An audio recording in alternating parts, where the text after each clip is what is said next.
Assalamualaikum warahmatullahi wabarakatuh. Waalaikumsalam warahmatullahi wabarakatuh. Tanglet Gus, kita yang salik menuju suluk di dalam penjelasan tadi antara pepti dan pasti, posisi manakah yang lebih baik bagi si salik ini untuk lebih cepat usul kepada Allah Subhanahu wa taala?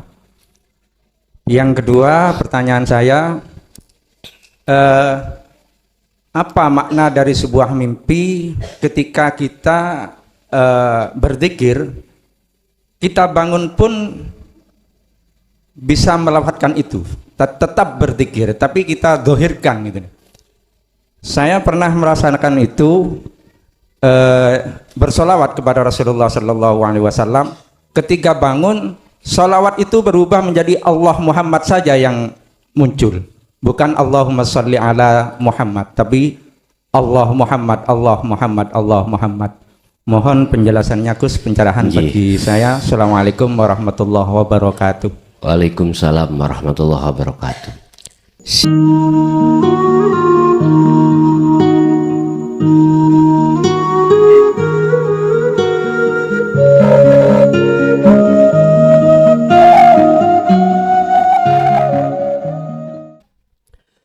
Bismillahirrahmanirrahim. Hamdan yuwafi ni'amahu wa yukafi majidah. Ya Rabbana lakal hamdu kama yanbaghi li jalalih. Asyhadu an la ilaha illallah wa asyhadu anna Muhammadan abduhu wa rasuluh. Allahumma salli wa sallim wa barik alaihi wa ala alihi wa ashabihi ajmain, amma ba'd. Tatkala ruhaniyah itu masih belum terbebaskan dari sifat basariyah, maka sepanjang itu ruhaniyah tidak akan bisa menerima apa yang menjadi ketetapan Allah, baik ketetapan yang berkenaan dengan sesuatu yang menyenangkan hati, lebih-lebih ketetapan sesuatu yang menyusahkan hati.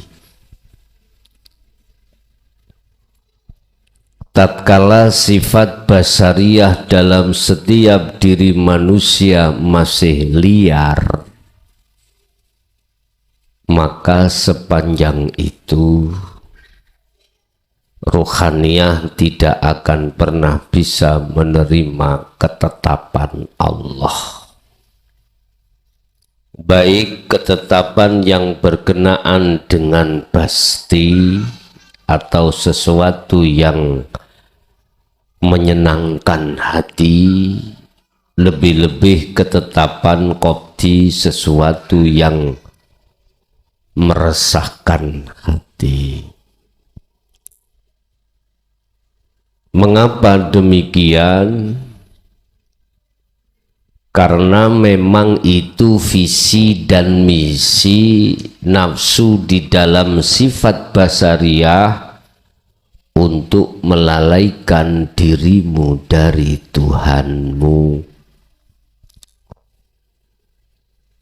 untuk menguatkan keakuanmu. Dengan begitu nanti tidak akan pernah muncul di dalam hatimu keakuan Allah. Itu memang sepanjang sejarah terhadap Adam dan anak putu Adam dibikin keok oleh nafsunya sendiri. Ingat di dalam surat Al-Hijr, dua rekomendasi yang diberikan Allah terhadap iblis atau nafsu. Satu, tidak akan pernah mati jikalau tidak datang hari kiamat. nafsu itu tidak akan pernah lepas darimu sepanjang kau masih di dunia. Dua, tidak akan membiarkan Adam dan anak putu Adam di dalam zona sirotol mustaqim. Tidak mau.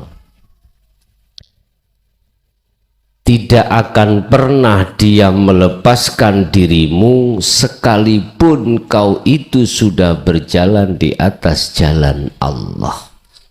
Nggak akan pernah. Berbagai cara yang dilakukan, ditiupkan di dalam dadamu oleh nafsu itu supaya hatimu itu lepas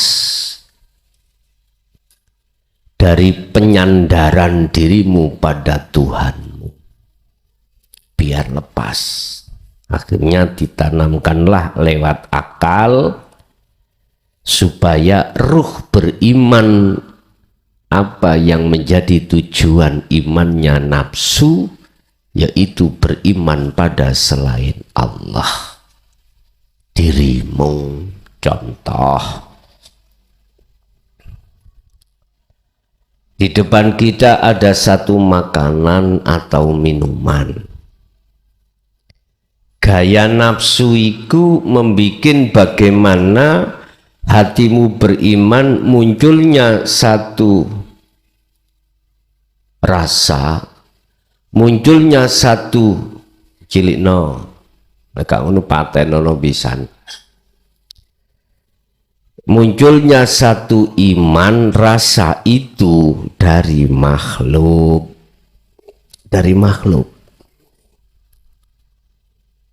Nafsu menanamkan hal itu supaya hatimu lalai kalau itu datangnya dari Allah. Lah ini yang ditanamkan nafsu itu di situ.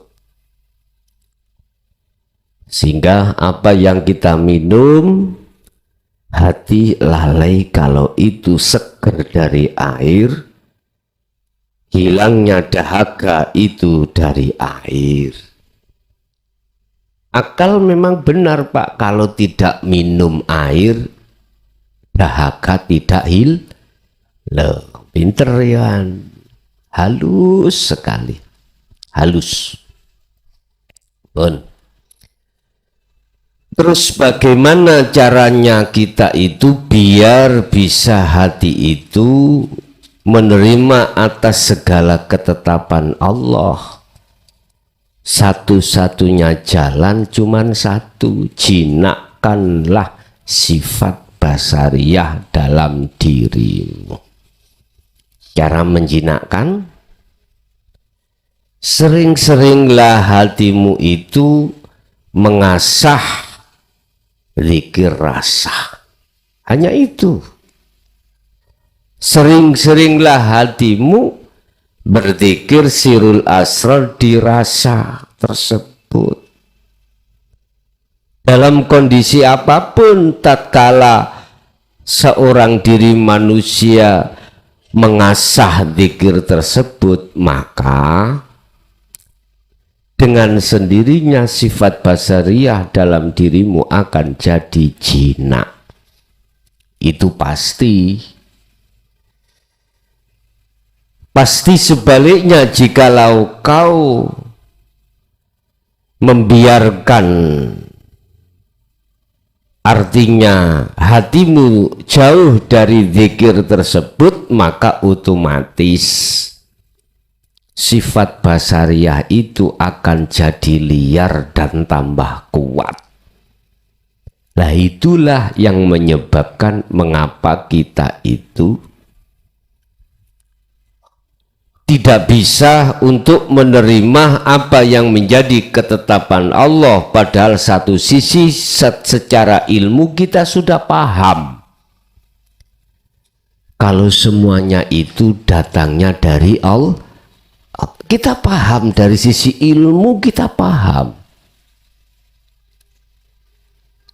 Kalau datangnya qadhi maupun basti, itu dari Allah. Tapi lantas mengapa ketika saat situasi kondisi dua qabdi basti itu datang, terus hati kita itu tidak bisa menerima? Sing diwenehi sugih sik kepingin luweh sugih. Yang dikasih pengikut 10 masih pingin dukuris di atas 10.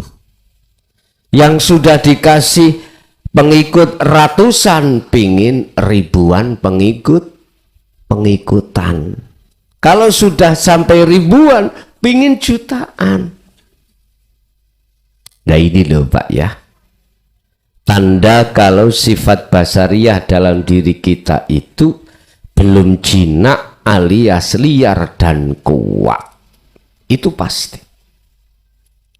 Lihat yang mendapatkan qabdi, ekonomi melarat pas-pasan, hutang belum selesai, awak loro kabeh, bojo minggat, anak ditagih iuran sekolah belum bayar.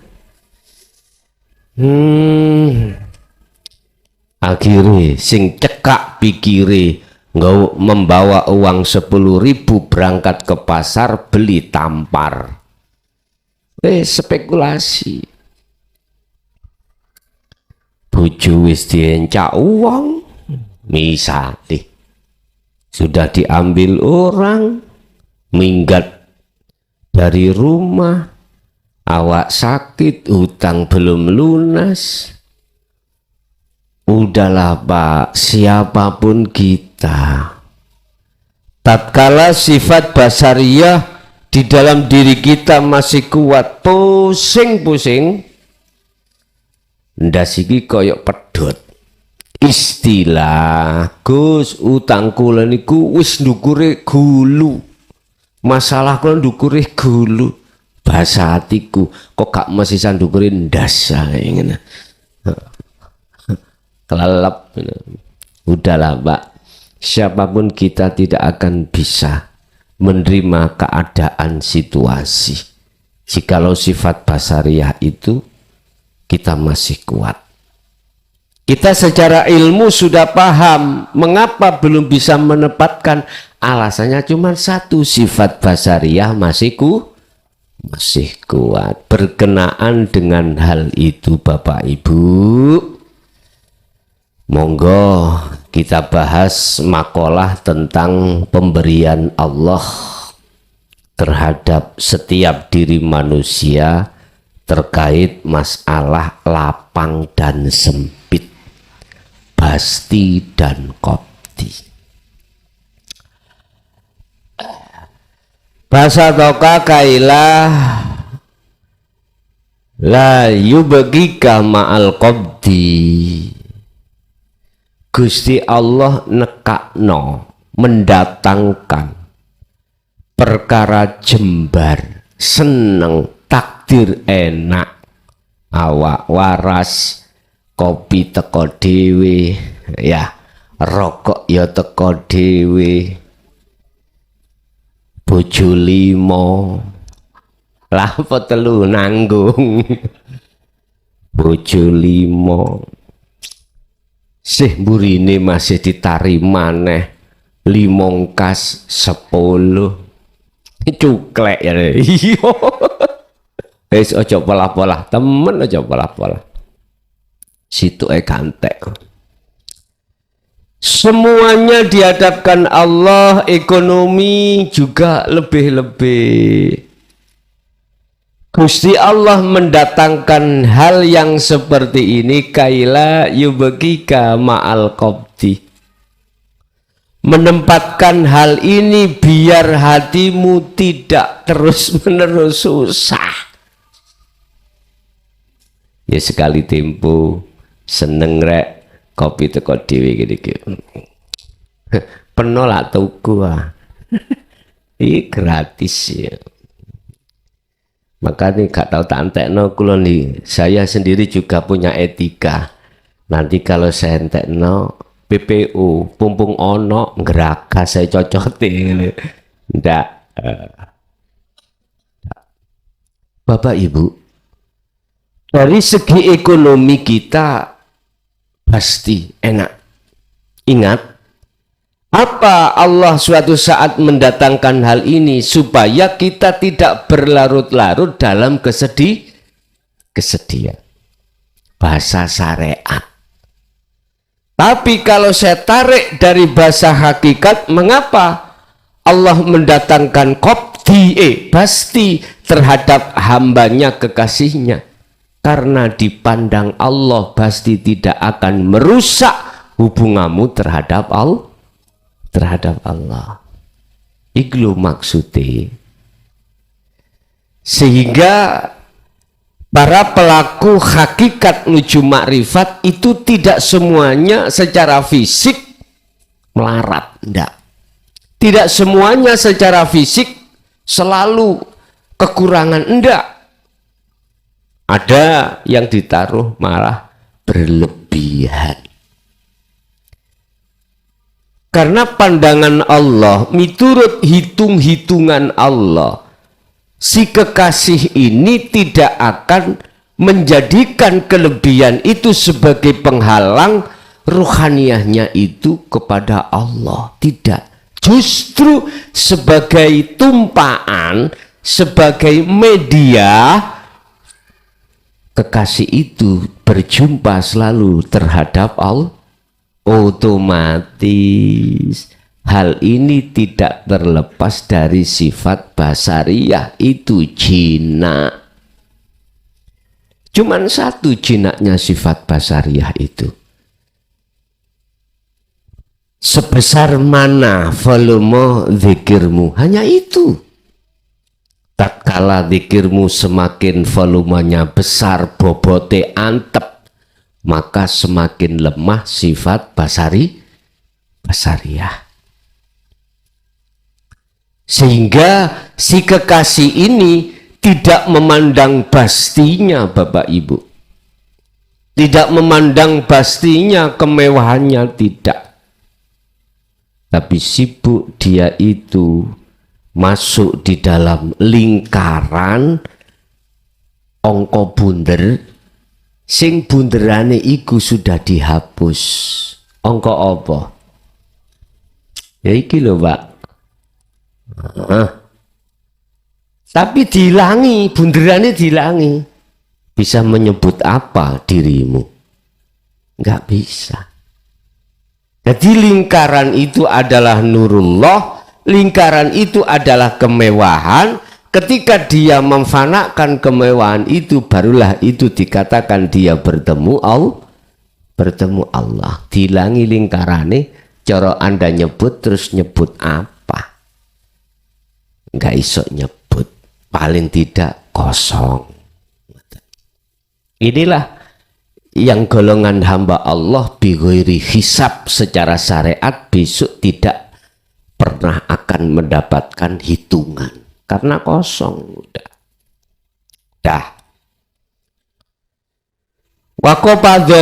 Waqobadzoka kaila yadrukaka ma'al basti. Mengapa satu sisi Allah juga mendatangkan kekasihnya itu perkara qobdi, sempit, perkara sempit, iku supaya Anda itu tidak terbuai dengan kemewahan. Cara hakikate, cara syariate, jenengan iki ben gak dadi wong sing kemlinti. Tahu kemlinti ya? Takabur. Takabur karena sugiye, kekayaannya, takabur tekan dari jabatannya, takabur dari ilmunya. Biar enggak seperti itu. Dihadapkanlah serba kekurangan. Makan biasanya satu hari 3 kali. Ini loh, satu hari 1 kali enggak ada. Namun setugel. Hanya biluk matin, hanya 1 polok. Oh, bahasa Indonesia 1 polok itu. satu suapan. Yang tadinya kita gagah kuat, sekarang ngelemprek. Tahu ngelemprek ya? Oh, barek ngelemprek. Loyo. Wong jenis sakit Bapak Ibu.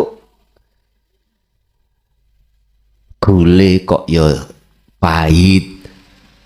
Ngombe kopi kok ya rasanya semuanya pahit, gak enak. Kita dijatuhkan dalam satu situasi serba tidak enak. Mengapa Gusti Allah mendatangkan ini? Miturut hitung-hitungan Allah secara hakikat, kekasihku iki kalau saya datangkan detik iki perkara pasti enak, tak kabur dia lalai. Itu perhitungan Allah. Lah, siapapun kita tatkala sifat basariyah itu masih kuat dan liar, nggak bisa Pak, mesti sumpah. Nggih mboten sawumpek kae mentakoki lah kanca-kanca sing ngutangi durung lunas-lunas. Bendino tiap hari didatangi penagih-penagih. Wis nggak sempat buka rumah Pak, pintu ditutup terus, ditulisi maaf dia pergi. Nah, padahal di jero. Nanti penagih datang melihat, loh pergi. Allah, hadapi aja. Hadapi. Apa persoalan itu? Hadapi. Urusan nanti kita dicaci maki, guys, konsekuensi kita. Udah. Tapi nggak bisa Pak kita ngadapi kalau sifat basariyah ini masih kuat. Susah. Paling kita mau melarikan diri dari tanggung jawab.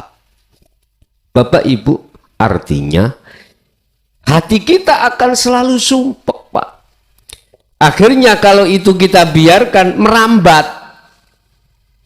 Mana sih letaknya Allah itu adil? Saya sholat sudah iya, nggak pernah putus. Semuanya dzikir ya sudah saya penuhi. Mana? Katanya janji Allah, wa may yattaqillaha yaj'al lahu makhrajan wa yarzuqhu min haitsu la yahtasib. Mana janji Allah kalau bertakwa itu semuanya dicukupi?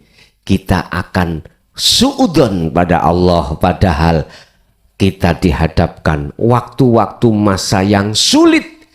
Itu maksud Allah, waktu itu manakala dihadapkan waktu jembar, kita akan takabur dengan kejembaran itu. Biar kita tidak berlarut-larut dalam kesedihan, kuncinya cuma satu. Jinakkanlah, lemahkanlah sifat basariyah terhadap diri kita. Bon, iku kuncine. Wa khrajaka anhu makaila takuna li syai'in dunahu. Kita kadang-kadang dihadapkan dikeluarkan dari zona mewah menjadi tercukupan. Sak cukupe ngono dah. Cara makan kita kuatnya satu piring ya sak piring. Wa khruj anhuma, kita dikeluarkan dari dua hal, yo gak sugih yo gak melarat. Apa jenenge Pak? Tengah-tengah ya. Tengah-tengah. Mengapa demikian Allah meletakkan kita pada situasi yang seperti ini? Supaya kita tidak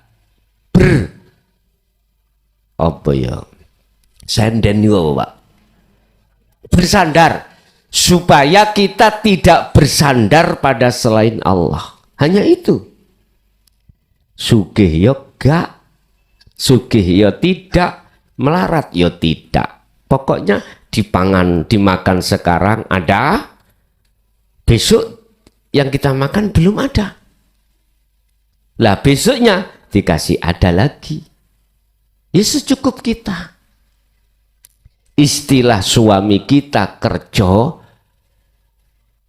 rok-rok asem, ya kui pas-pasan. Hati pingin beli sepeda, nggak bisa. Jangan bilang beli mobil, beli sepeda seumur berkeluarga itu nggak bisa.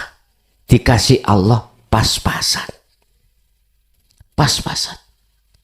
Lah, posisi yang seperti ini, kata Allah, kaila takuna li syai'in dunahu, supaya hatimu tidak bersandar terhadap selain aku. Lengan.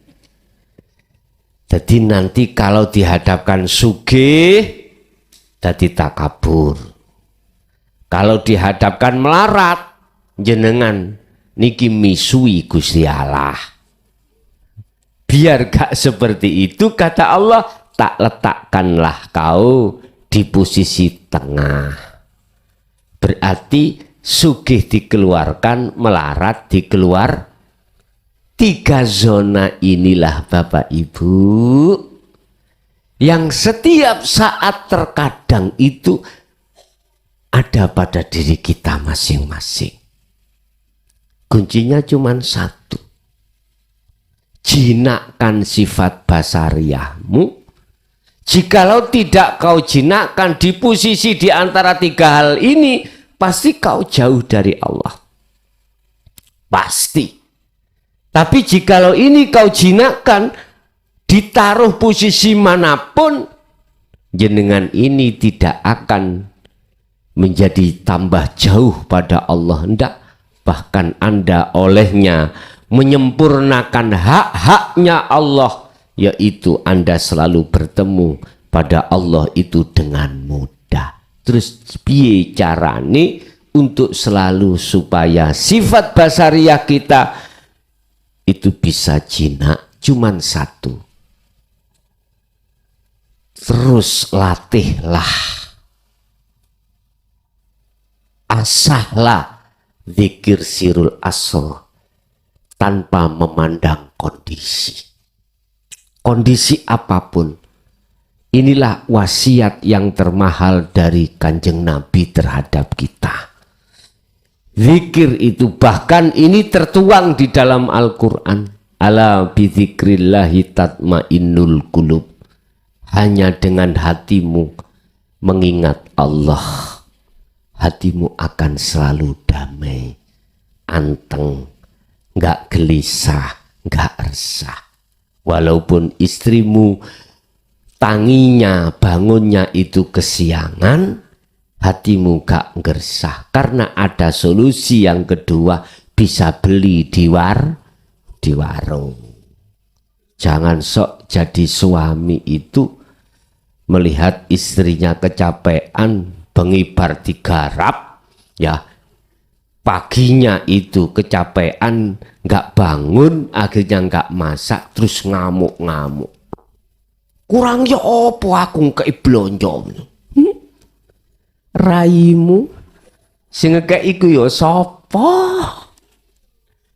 Ngaten Pak Bu nggih. Pun kabeh itu ana ceritane dhewe-dhewe. Wis, maksud saya gaman sing nayeng ya wis ndang ilang ana tayenge gaman mau. Ngerti tayeng, Bang? Gaman atau pisau yang berkarat, udah hilangkanlah karatnya itu, biar dipandang itu penak, dipandang itu nang ati iku marem. Ibu-ibu perlu Bu jenengan iku waktu di rumah pakai genco, pakai brai ini lho. Penting untuk suami sendiri. Jangan ikut-ikut wong di luar, Bu. Ikut wong di luar itu ngene. Kalau berangkat kemantenan, oleh brai 100%. Wangi-wangi ini luar biasa. Tapi ketika saat melayani suami di rumah, gelem yo ngene, gak gelem yo ngene. Loh, jangan gitu. Itu istri-istri yang di luar. Kalau di JB ndak lah, ngoten dah. Apa ndak beda? Ya. Ingat, suamimu di rumah selalu setia, melayani kau, memberikan semua kebutuhan apapun di situ.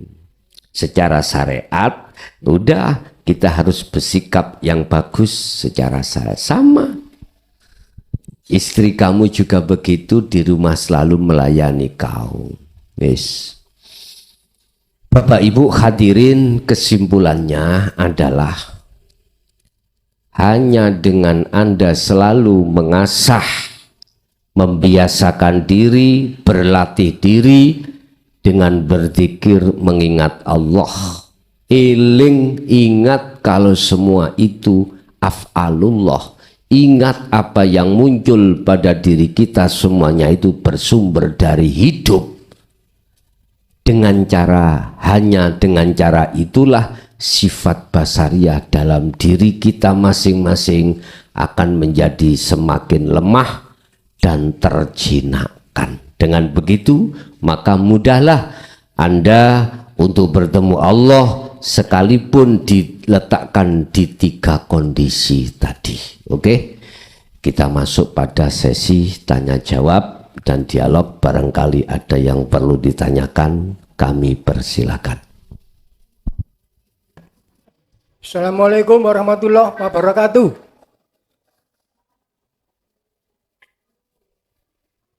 Saya mau tanya, Gus. Oke. Di akhirat itu banyak sekali manusia-manusia kerdil atau kerdil atau manusia-manusia cebol, dan wajahnya sangat menakutkan sekali. Ada yang kepalanya besar, perutnya kecil, kaki tangannya kecil. Ada yang kepalanya kecil, perutnya besar, kaki tangannya kecil, dan lain sebagainya. Yang saya tanyakan ialah orang-orang yang bagaimana nanti kalau mati, rohnya bisa berubah menjadi kerdil-kerdil atau cebol-cebol dan sangat menakutkan sekali.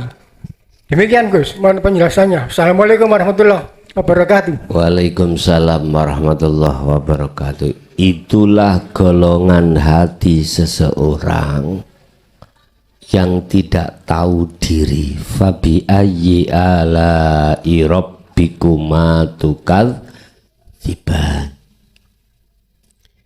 Itulah golongan manusia hati di mana ketika saat Allah kasih rezeki 10 minta 15, dikasih 15 minta 20, dikasih 20 minta 50, dikasih 50, begitu seterusnya. Mereka tidak tahu kalau itu dorongan, bisikan nafsu lewat sifat basariah.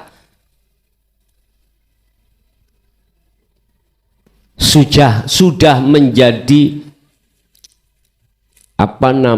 kebiasaan kita sebagai manusia. Ketika sifat basariah kita itu belum jinak alias belum lemah, kita itu punya rizki 100.000, 100.000, itu bayangannya mungkin lebih enak 200.000, itu sudah biasa. Dia sudah kasih Allah kecukupan tapi ingin lebih.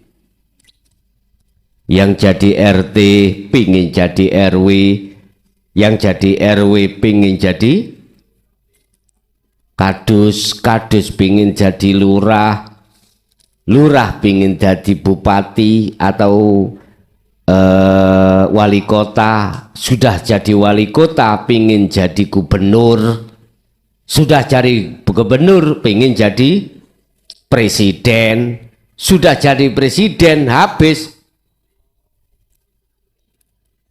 ya pingin anak putune jadi presiden. Nggak, aku gak nyindir, gak boleh. Ini saya memang itulah sifat manusia, Pak. Intinya tidak akan puas hati kita tentang apa yang sudah diberikan Allah. Intinya di situ. Loh, ini jadi kerdil. Mangane akeh tapi gak iso dukur. Gede wetenge tok, bahasa saya dulu iku wong cacingen. Jadi makan banyak nggak bisa gemuk, nggak bisa besar, cuman sing gemuk perutnya aja. Itu namanya orang cacingen. Belikan kombantrin, cek nang mari. Cacing lo cek nang mati. Kalau sudah mati baru makanmu secukupnya membentuk nanti. Satu, itulah kita hati tidak akan ada rasa puas apa pemberian Allah. Kedua, mohon maaf. Sekali lagi saya mohon maaf, tidak ada sindir menyindir, enggak. Saya berbicara atas dasar fakta di lapangan. Allah katakan,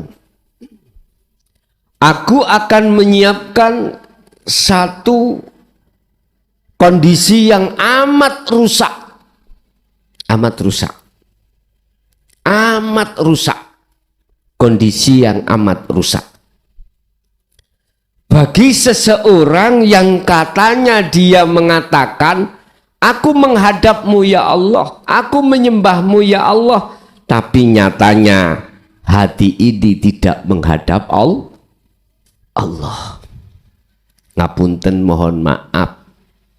Akhirnya ketika kita menghadap, hati kita lalai dari yang kita hadap.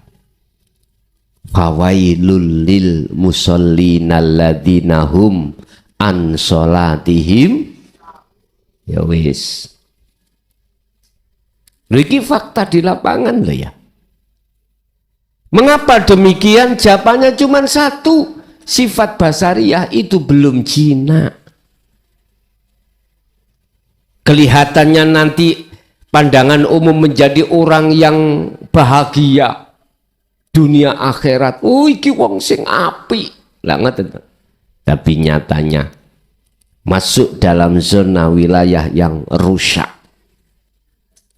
Inilah yang Rasulullah pernah bersabda, besok itu ya akhir zaman, umat saya itu umat Islam luar biasa banyaknya. Pengikutku oke. Tapi boboti koyo untuk. Ngerti untuk? Buih di lautan. Gak berbobot. Diterpa angin ke barat, ya ke barat. Diterpa ombak ke timur, ya ke timur. Inilah umat Islam. Apalagi goncangan-goncangan situasi kondisi pada saat ini, Pak. Kita diadu lewat partai, diadu lewat kandidat dan macam-macam. Melihat semuanya selalu saling menjatuhkan dan membenarkan dirinya masing-masing. Sing ini dicacat, sing itu dicacat,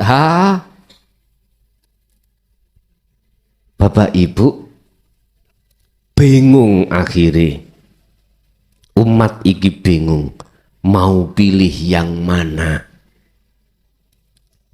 Susah. Wis, kalau seperti ini, jadilah umat yang berbobot, punya teken. Siapa mereka? Alladzina yadhkurunallaha qiyaman wa qu'udan wa ala junubihim. Walladzina amanu wa amilus sholihat. Dialah yang hatinya beriman bahwasanya semua apapun yang dia hadapi, dia sibuk melihat Allahnya, percaya bahwasanya datangnya itu dari Allah, tidak melihat nurnya, isarohnya berupa enak gak enak, berupa macam-macam bentuk warnanya, enggak. Dia sibuk hanya melihat sang yang hidup itu sendiri. Sang Yang Maha Suci itu sendiri.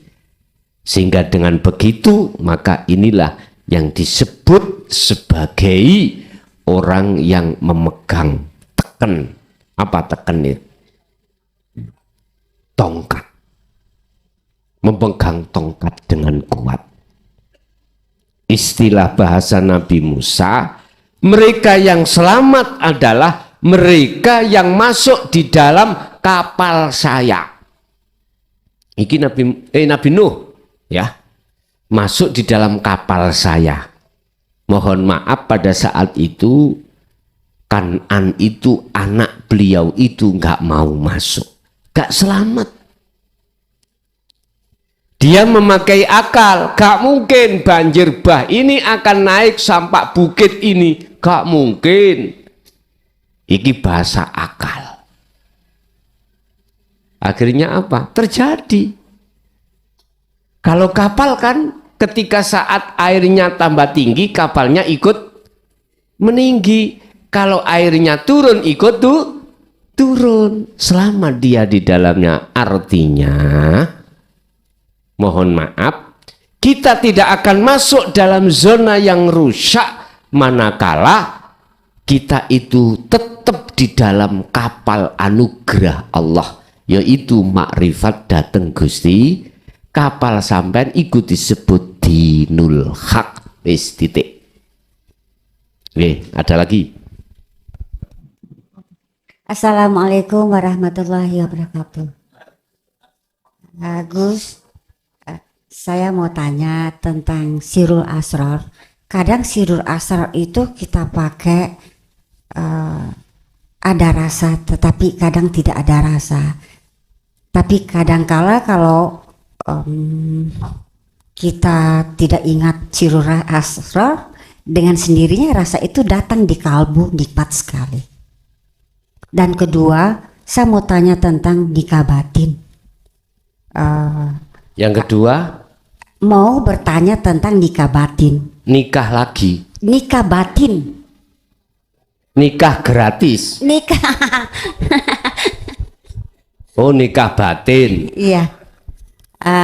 Nikah batin, ada istri orang tapi umpama saya laki-laki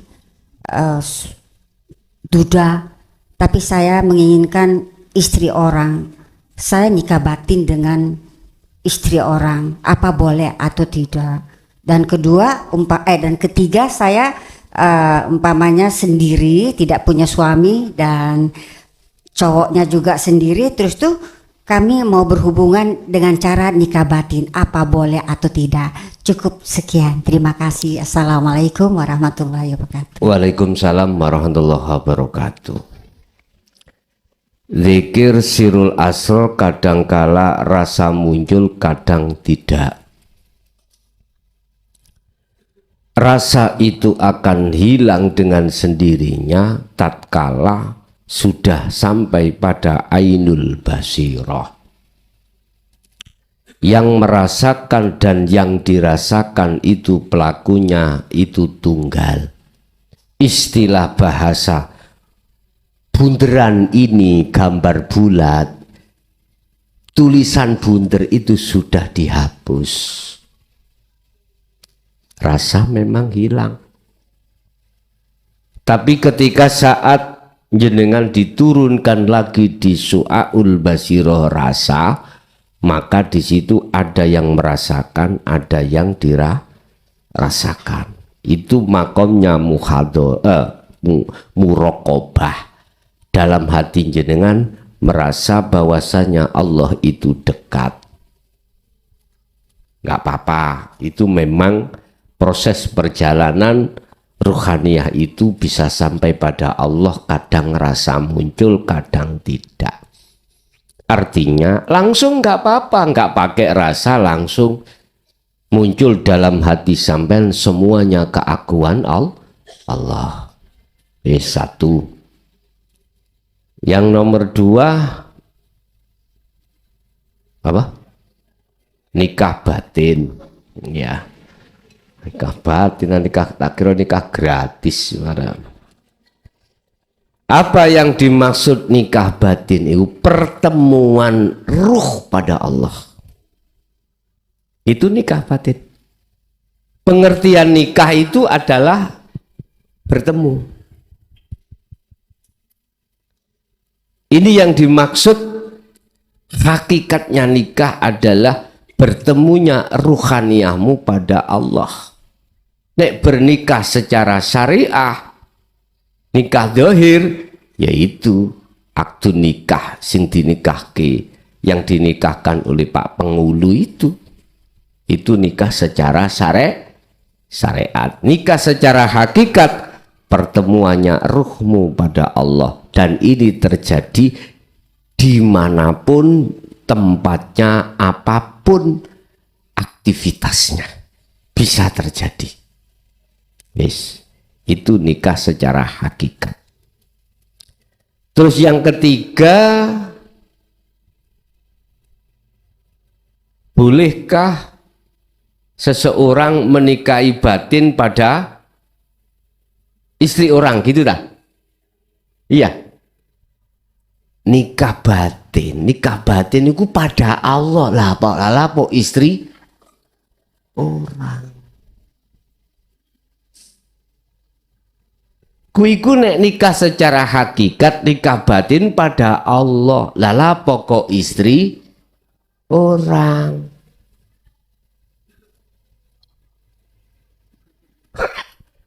Berarti sampai niku mencari alamat, kecuali segini.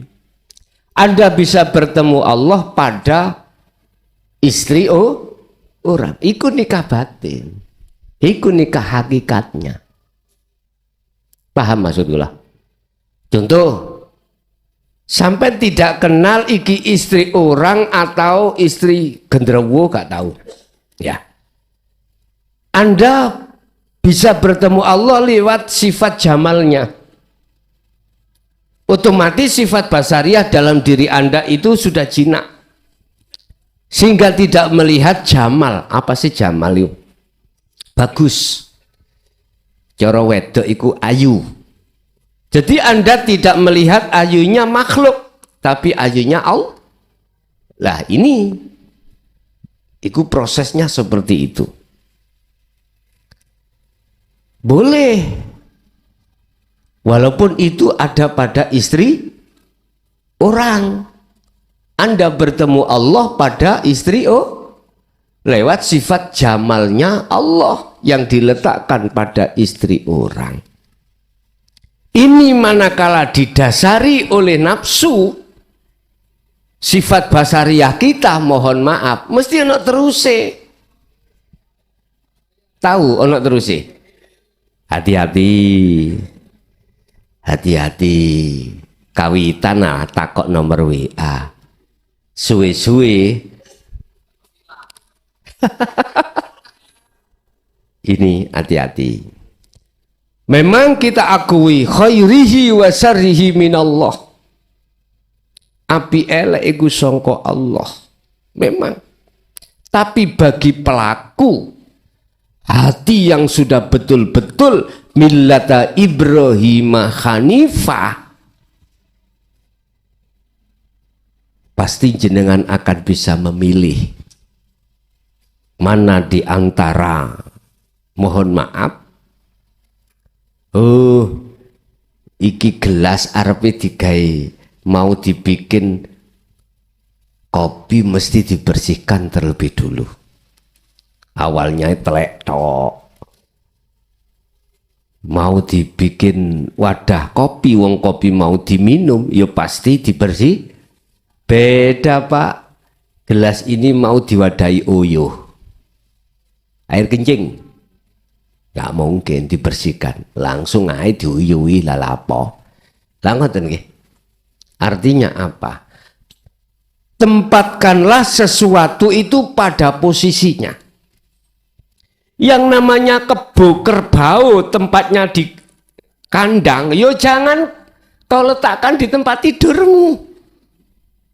Jangan, bukan perkaranya nggak boleh. Etika itu tidak seperti itu. Monggo masih sampean letakkan di Bali, sampean di tempat tidur, sampean nelek-nelek di situ urusan Anda lah, ngoten nah. Cuman kalau kita kembali kepada aturan etika, ya ora ngono, Bos.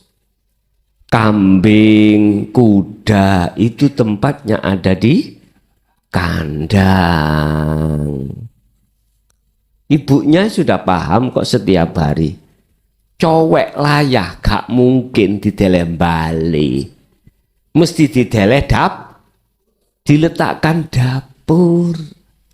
Eling apa sampean niku waktu wong tuwa nyeneni sampean biyen. Luwih-luwih arek perawan. Nduk, aja turu ngarepe lawang. Jodohmu kok adoh. Lah ngono to ya. Iku maksudnya sebetulnya gak pantas. Wis ana ngarepe lawang megawagah. Duh, hati-hati. Supali metu akhirnya is gak pantas. Iku hakmu, monggo lah, monggo. Tapi kita tarik dari sisi hukum, nggak seperti itulah, kita etika. Silakan sholat, silakan tidak sholat, itu urusanmu. Itu urusanmu. Cuman etika hukum bagaimana? Kau menghadap Allah silahkan, kau menghadap Allah silahkan, itu urusanmu. Cuman kalau kita tarik di dalam hukum, mestinya kita sudah teken wa ma khalaqtul jinna wal insa illa liya'bud. Ya madhep bos sak kepet-kepete awakmu yis kudu pernah cewek. Bahasa Indonesianya apa? Sak kepet-kepete awakmu ya suatu saat kau harus cewek. Wis bahasa Indonesia no. Awiwuh kula niku bahasa Indonesia niku. Sak kotor-kotore dirimu, suatu saat kau harus membersihkan diri. Ingat, umur kita sisanya tinggal berapa, kita nggak ada yang tahu.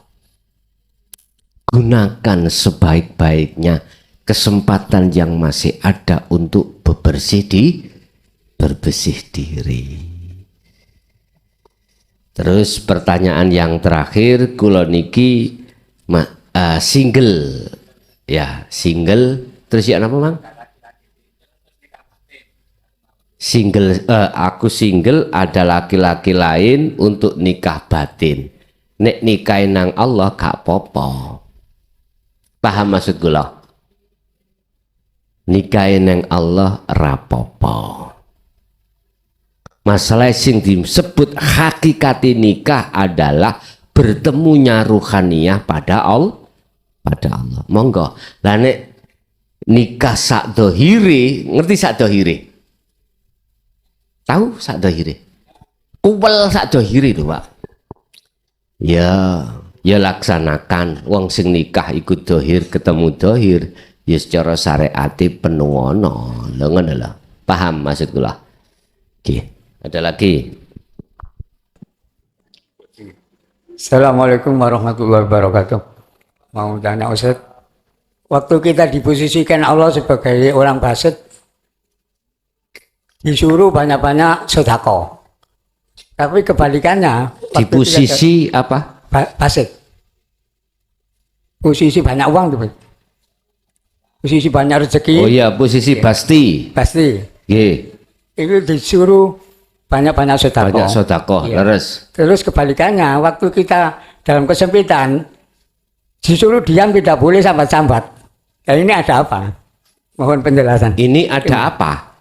Gitu pertanyaannya. Ya, Allah mentakdirkan kita di mana? Oh, Di ngoten. posisi tengah-tengah. Nggih. Terima kasih. Ketika kita diposisikan Allah di basti atau dalam kemewahan, diharapkan banyak-banyak sedekah. Itu maksudnya supaya memberikan satu kebenaran bahwasanya apa yang kita bawa itu sebatas amanah. Seperti tukang parkir, amanah menjaga. Tidak boleh merasa memiliki. Nah, kalau ini sifat basariyah sudah jinak, pasti bisa, Pak. As-syuja', Anda akan membawa titel di mata Allah as-syuja', wong sing loman. Memang begitu. Allah menerapkan pasti di dalam diri Anda, maksud dan tujuannya adalah supaya jenengan iki as-syuja',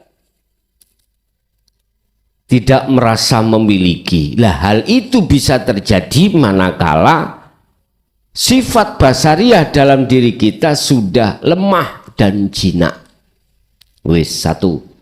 Kedua, ketika saat Allah memposisikan kita di tempat kopdi, gak duit blas, gak boleh disuruh diem, itu bagaimana pun biar sampean kali kulo tidak kerasukan sifat tomak. Apa sih tomak itu? Menjagakan pemberian orang lain, menjagakan, mengharapkan, ya, mengharapkan pemberian orang itu bisa terjadi dalam hati kita, Bapak, Ibu, tatkala sifat basariyah itu jinak, sehingga dia tidak berani minta.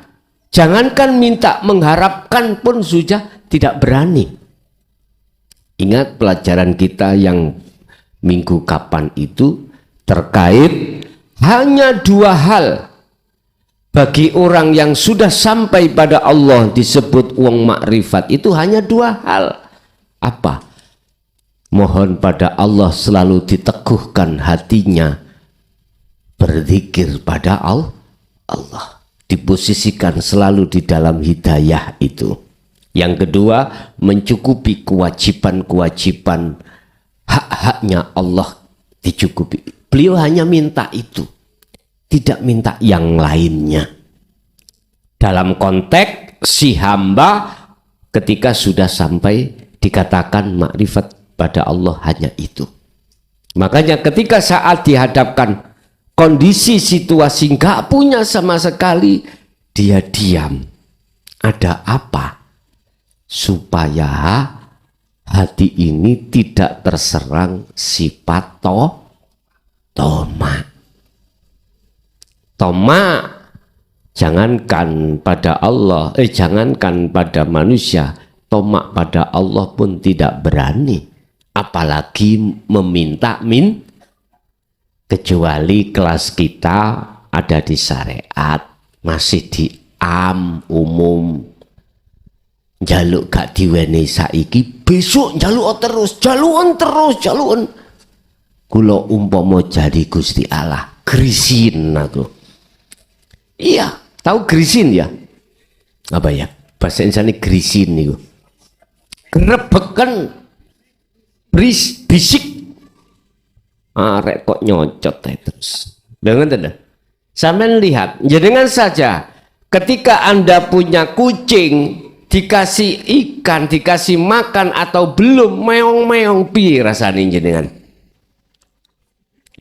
Nyun sewu, meonge kucing iku nduduhno kalau kita mleki. Aslinya gitu.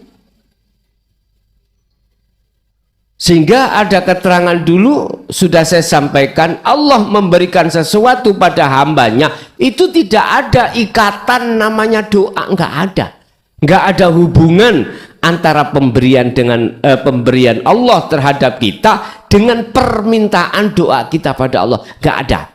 Satu contoh, aku minta supaya hajatku iki hasil. Contoh, besok tanggal 6 kita dikasih hiburan oleh Allah. Lah, mintalah saya berdoa, ya Allah, jangan dikasih hujan ya Allah. saat-saat itu jangan dikasih hujan, misalkan. Lah terus pada waktu kejadian kok yo gak hujan tenan, yang namanya mendung digeser dari posisi sini, itu nggak ada hubungan antara Allah geser mendung dengan permintaanku, nggak ada hubungan sama sekali. Kalau bahasa syariat, kok gak tak pawang, lah ngoten ya biasa itu ya, wis gak terang iki, nah. Itu bahasa syariat memang seperti itu, mengkaitkan. Karena apa? Karena kita masih merasa kedirian kita yang melakukan. Nah itu persoalannya ada di situ. Akhirnya mengkaitkan, sehingga hukum sebab musabab koyok-koyok paling benar. Padahal secara hakikat tidak ada hubungan antara pemberianku terhadapmu dengan permintaanmu. Makanya mengapa ada satu metode mengatakan, jikalau kau tidak memohon pada Tuhanmu, kau kesebut orang sombong. Jikalau kau meminta pada Tuhanmu, kau disebut orang nggak tahu diri alias orang komprong.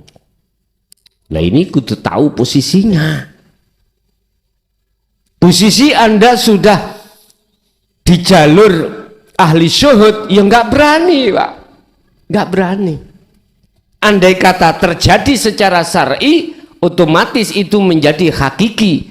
Artinya dalam posisi berdoa, hatimu wajib bertajalli. Inilah manakala terpaksa wis gak ada jalan keluar lagi, misalnya jenengan di tengah-tengah masyarakat dipandang sebagai tokoh agama, Pak D tolong ditungani, wong-wong sepakat dungo sampai mandi misalnya, nggak ada alasan sampai akhirnya maju memposisikan hatimu itu di tengah-tengah tajalli. Iya, akhirnya Anda tidak terhukumi tomak, bahkan meminta karena dirimu sudah tiada. Oke, ada lagi. Assalamualaikum warahmatullahi wabarakatuh. Waalaikumsalam warahmatullahi wabarakatuh. Tanglet Gus, kita yang salik menuju suluk, di dalam penjelasan tadi antara qabdi dan basti, posisi manakah yang lebih baik bagi si salik ini untuk lebih cepat usul kepada Allah Subhanahu wa Ta'ala? Yang kedua, pertanyaan saya, apa makna dari sebuah mimpi ketika kita berzikir, kita bangun pun bisa melafadzkan itu, tetap berzikir, tapi kita dohirkan gitu.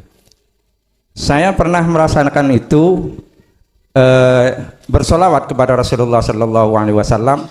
Ketika bangun, solawat itu berubah menjadi Allah Muhammad saja yang muncul, bukan Allahumma sholli ala Muhammad, tapi Allah Muhammad, Allah Muhammad, Allah Muhammad. Mohon penjelasannya Gus, pencerahan bagi saya. Assalamualaikum warahmatullahi wabarakatuh. Waalaikumsalam warahmatullahi wabarakatuh. Si salik itu tidak bisa memilih dalam zona yang dihadapkan Allah. Untuk mengambil posisi yang benar adalah sendiko dawuh. Artinya sendiko dawuh ketika saat dihadapkan kondisi pasti lebih-lebih qabdi, itu yang terbaik. Dan keduanya tidak akan menjadi penghalang bagi si salik atas kewusulan pada Allah manakala sifat basariyah itu jinak. Kuncinya ada di situ. Kalau sifat basariyah itu belum jinak, mohon maaf, walaupun dihadapkan kondisi qabdi gak enak, ataupun basti, nggak bisa.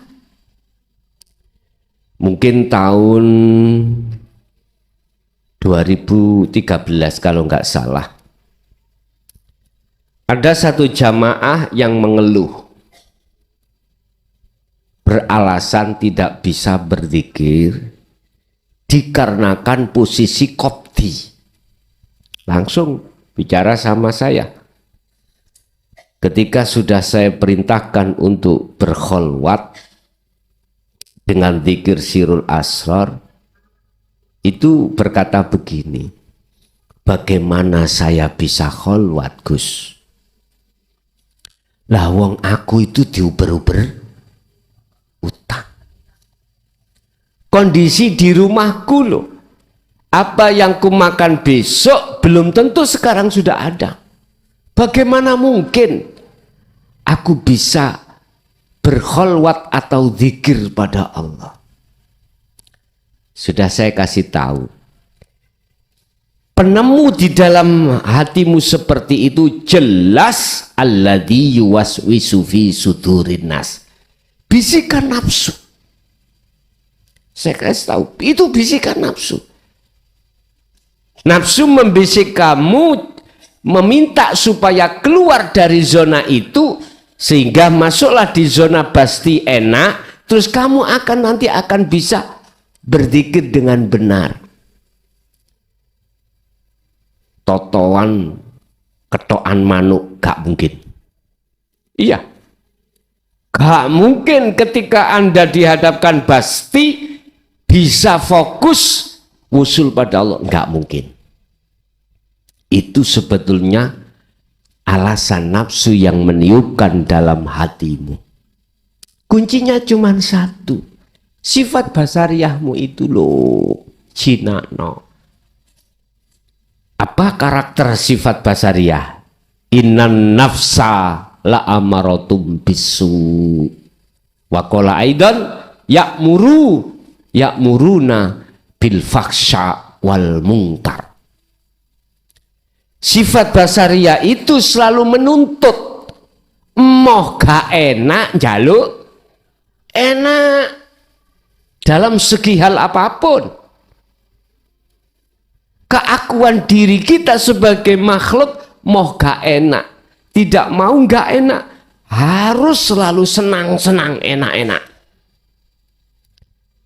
Dengan begitu cara nafsu membisikkan di dalam dadamu, berarti kita masuk dalam jebakan nafsu, akhirnya melalaikan Allah.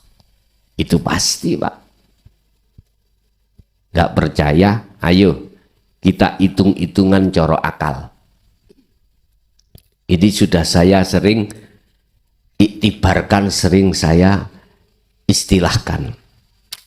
Coba kamu naik ke kapal di tengah laut, kapal mau tenggelam. Pasti hatimu hanya minta tolong pada Tuhanmu dengan berbagai cara bisamu. Bisanya moco yasin. Hatimu kewecil. Untuk selamat kewecil, udah posisi terjepit kita. Mau menghadap pada Allah yang bisa membaca sholawat, sholawat. Pas ketika posisi kopdi yang seperti ini, bandingkan ketika saat posisi basti, Anda sudah sampai pada daratan. Gak mungkin hatimu kecil seperti ini, gak mungkin. Justru Anda ketika saat posisi aman, lengahnya dirimu pada Allah. Makanya waktu melarat ilingo, waktu sugih ilingo zaman melaratmu. Piye kaya ngono biyen kuwi. Nyun sewu, sudah menjadi hukum alam. Wong sambat iku nek wis kepepet. Moro, Pakde, kula niki masalah durung mari. Piye carane ndang mari? Kepepet Pak nyene. Tapi ketika saat jenengan sudah tidak kepepet alias dalam posisi aman, lali Pakde. tapi sudah menjadi hukum alam. Lala apa moro nek gak ono karepe. Mengapa kita datang kalau tidak ada maksud? Gitu loh maksudnya. Itu sudah hukum alam. Sama. Kita menghadap Allah. Kalau sudah kepepet baru. Kalau tidak kepepet, besok-besok aja bos. Nah, gitu ya saja. Maghrib, sholat, kepepet. Habis maghrib, nanti aja bos, aku ngadep sampean. Aku sik kerja. Isak teko ngadep maneh. Habis isak, nanti ya bos, aku sik repot urusan nang anak bojo, urusan liya-liyane. Subuh teko ngadep maneh kepepet. Bar subuh lali maneh. Dadi Gusti Allah iku tidak ada. Sik nanti ya bos aku nyembah maneh. Sekarang aku gak nyembah terhadap jenengan. Iku bahasa halusnya seperti itu aslinya.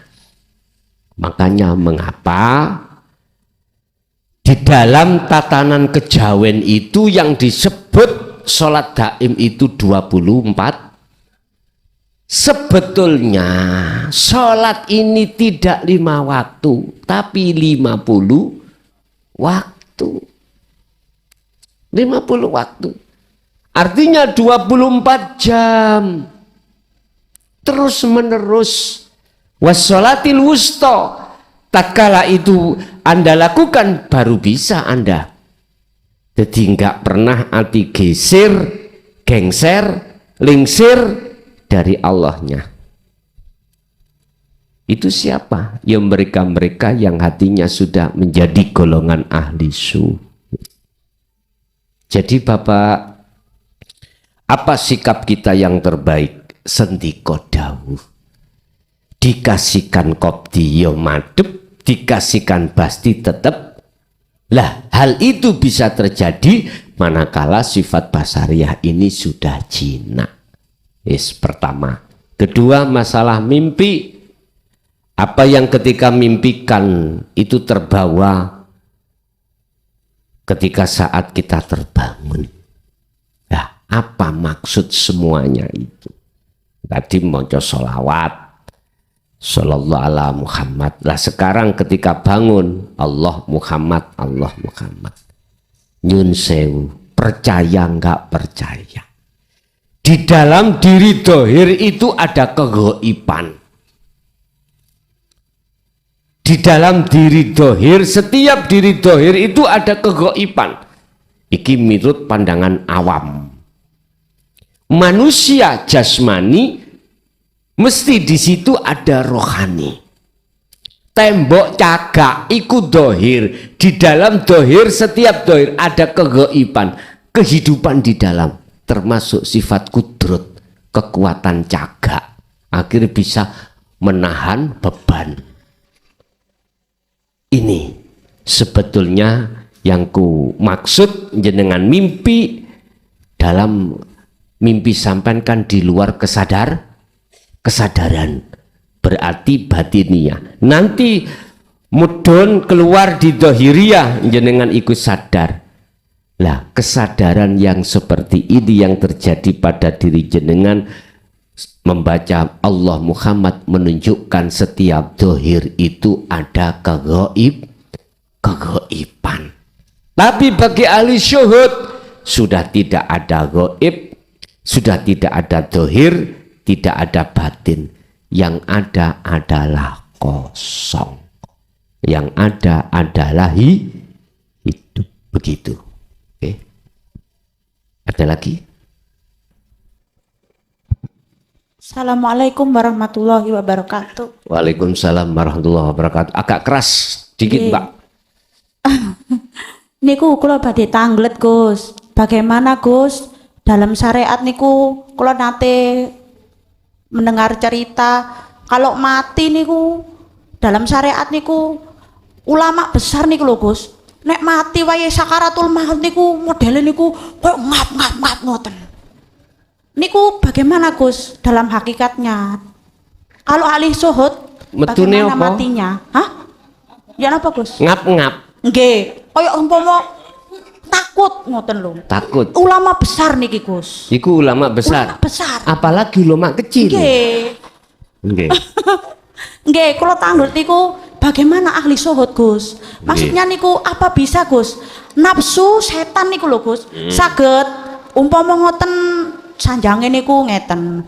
Mungkin dijerongkokno ngoten niku. Ahli syuhud bagaimana Gus? Sik kula tanglet jenengan nate mati mboten? Mboten. Mboten. Nggih. Makanya kula tanglet. Nggih. Yang kedua Gus, kula tanglet.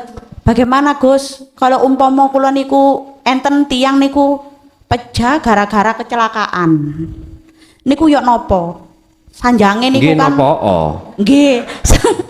Maksudnya yang ditanyakan ruhnya apa gimana maksudnya? Mboten sanjange niku nek mati kecelakaan niku dek niku langsung mumbul ruhe ngoten sanjange. Nggih. Bagaimana Gus dalam hakikat ngoten Gus? Ngoten Pun nggih. ngoten mohon matur suwun. Assalamualaikum warahmatullahi wabarakatuh. Waalaikumsalam warahmatullahi wabarakatuh. Selama belum masuk dalam lingkaran ala inna aulia Allah, maka akan takut atas segala apapun. Iya. Saya ulang, siapapun kita manakala belum masuk pada zona ala inna aulia Allah, berarti kekasih Allah. Baik di dunia maupun di akhirat dia akan merasa ketakutan. Mengapa demikian? Berarti dia belum mendapatkan yang namanya hukum pasti. Masih iya atau tidak, iya atau tidak. Belum ada kepastian hukum. Dia akan takut dengan apapun, baik persoalan yang ada kaitannya dengan kehidupan di dunia atau persoalan setelah kehidupan dunia. Mengapa demikian dia takut? Karena dia belum memegang kepastian hukum. Aku iki golongan wong suul khotijah, khotijah suul khotimah atau husnul, belum tahu. Makanya masih merasa takut dan khawatir. Siapapun kita, bah itu disebut ulama besar maupun ulama kecil, bah kiai langgaran atau tidak, sama semuanya. Mengapa demikian? Mohon maaf, karena ketika saat di dunia iku masuk di dalam golongan surat Yunus ayat 7. Alladzina la yarjuna liqa'ana. Hatinya nggak ada keinginan untuk bertemu aku, kata Allah. Nggak ada. Hati sibuk ingin ketemu perkara-perkara yang nyenengke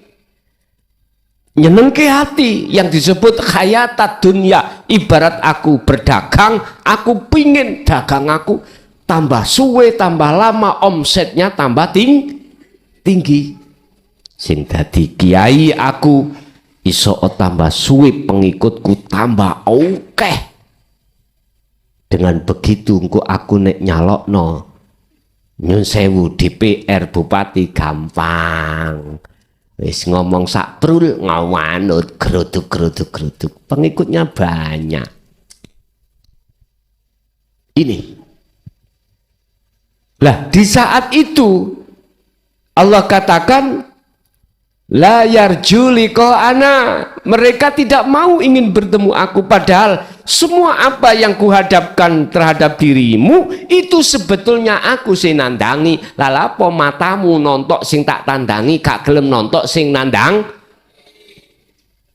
Kadang-kadang Gusti Allah ya gerutu.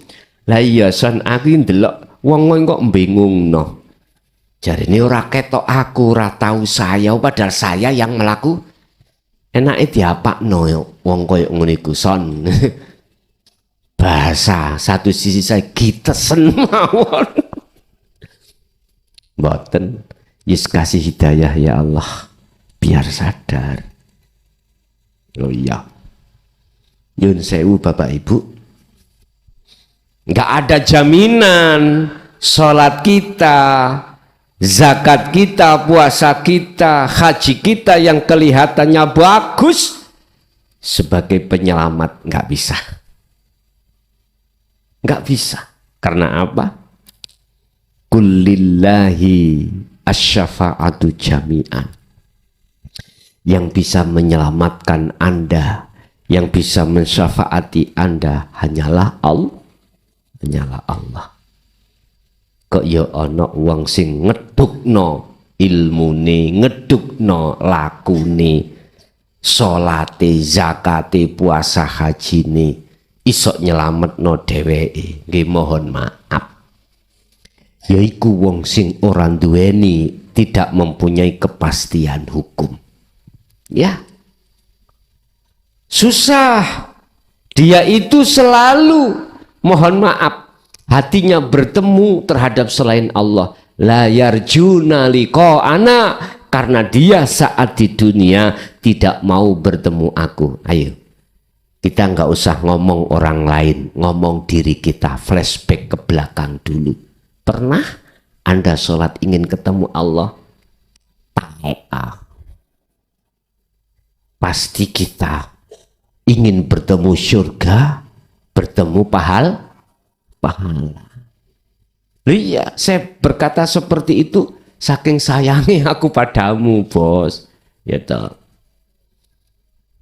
Seperti itu. Nggak mungkin ada ingin bertemu Allah, nggak mungkin. Karena kita masih menolak tentang masalah pengetahuan ilmu, bagaimana caranya kita untuk bertemu Allah. Kita menolak hal itu. Udah satu. Mengapa kita pada saat baik di dunia maupun setelah di dunia kita masih rasa ada khawatir atau takut? Karena warodu bil hayatid dunya. Kita ridho, ikhlas, senang hanya bertemu bil hayatid dunya. Apa? Bersukaria dengan kesenangan dunia. Surat Yunus, surat yang ke-10 ayat 7. Watma'annu biha, dan kita tetap di situ bersukaria terus. Biha, kelawan hayatat dunia, kesenangan dunia itu. Sampai kapan hal itu terjadi? Hatta zurtumul maqabir, sampai mati. Naudzubillah. Walladzina hum an ayatina ghafilun, dia melalaikan dan tidak mau tentang ajaran dinul haq, nggak mau. Makanya hadapkan ajaran dinul haq pada mereka, mesti ditolak, nggak mau. Mereka menganggap ini adalah virus, penyakit, sebab tidak sama maksud dan tujuannya. Padahal sesungguhnya justru itu akan menyelamatkan rohaniah kita, proses menyelamatkan rohaniah kita dari belenggunya hawa, tapi ditolak. Sama di ngarepmu ono sate 20 sunduk. Mengapa enggak berani? Karena Anda terjangkit penyakit darah tinggi. Duduk sate ini bos sing salah. Sing salah iku dirimu. Mengapa penyakit darah tinggi gak lekas kau netralkan? Begitu loh maksudnya. Jadi Bu, siapapun bah ulama besar bah kecil pasti akan ketakutan. Tetapi jika laun jenengan sudah masuk di dalam golongan ala inna auliya Allah, maka la khaufun alaihim walahum nggak ada rasa khawatir. Urusan mati dalane lewat kecelakaan nggih monggo, lewat sakit nggih monggo, lewat mohon maaf kedelep, tahu kedelep, tenggelam di air nggih monggo. terserah Allah. Oleh melewatkan jasadmu itu tinggalkan dunia, urusan Allah. Lewat gak sakit, gak apa, tidur kemudian gak bangun-bangun, ya wis urusan Allah.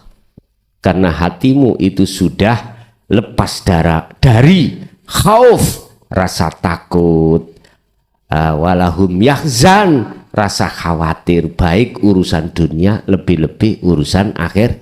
Inilah Anda yang sudah mendapatkan ketetapan hukum pasti.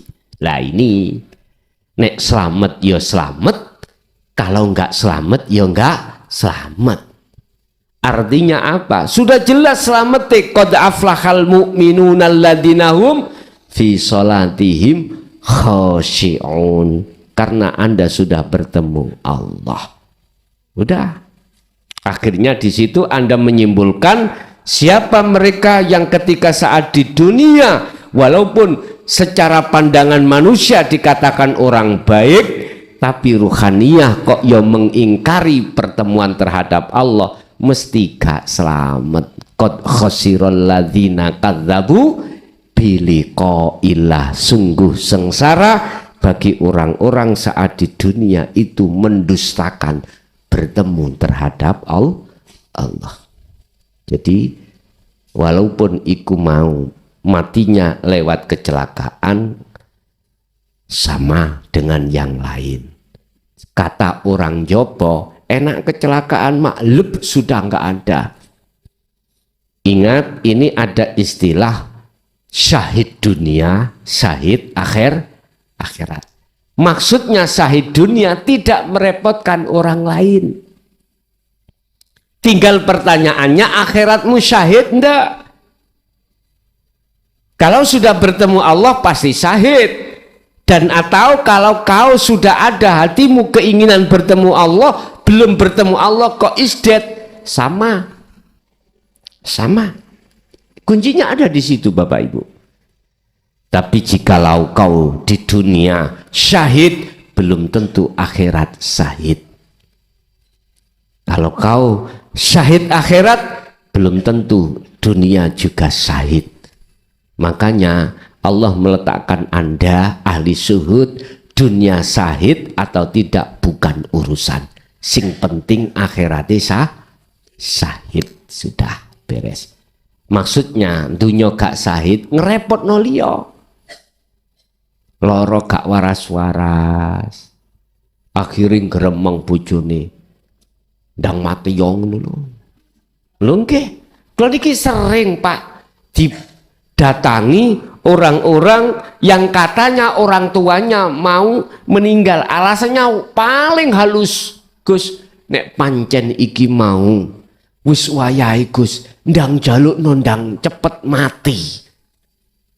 Nggih, cepet mati. Alasannya apa? Mesake ngrasakno lara. Itu asine dhewek iku mang wis wegah ngeramut wong tua. Asine nak kono tapi gak gelem jujur. Estu. Beda dengan orang tua. Ketika anak sakitnya bagaimanapun, nyun sewu Pak nggih. Waktu kita kecil Pak Bu, mana orang tua mengeluh? Nggak ada. Jenengan sampak sing mencret, ya sik dicewoki. Coba kita terhadap orang tua, kebalikannya. Punya saudara 7, kamu ai. Nggo nek wis mati royoan wari, ya iku mau wis asline. Nggih, Ibu, terkait masalah mati kecelakaan, iku syahid dunya, ya. Sama dengan orang babaran itu ya. Orang melahirkan, mati, syahid dunya. Tergantung ruhaniyahnya itu syahid apa enggak. Dikatakan syahid atau tidak, sudah masuk mengikuti ajaran Rasulullah di jalur dinul haq atau belum. Barometernya ada di situ. Ya? Masih ada? Itu Bapak Ibu mungkin apa yang bisa kami sampaikan terkait pada kesempatan malam hari ini, yaitu 2 atau 3 zona yang Allah berikan pada kami, pada kita semuanya, baik di Kopti maupun Basri, Satu kuncinya, jinakkan terlebih dulu sifat basariyah. Al-Fatihah.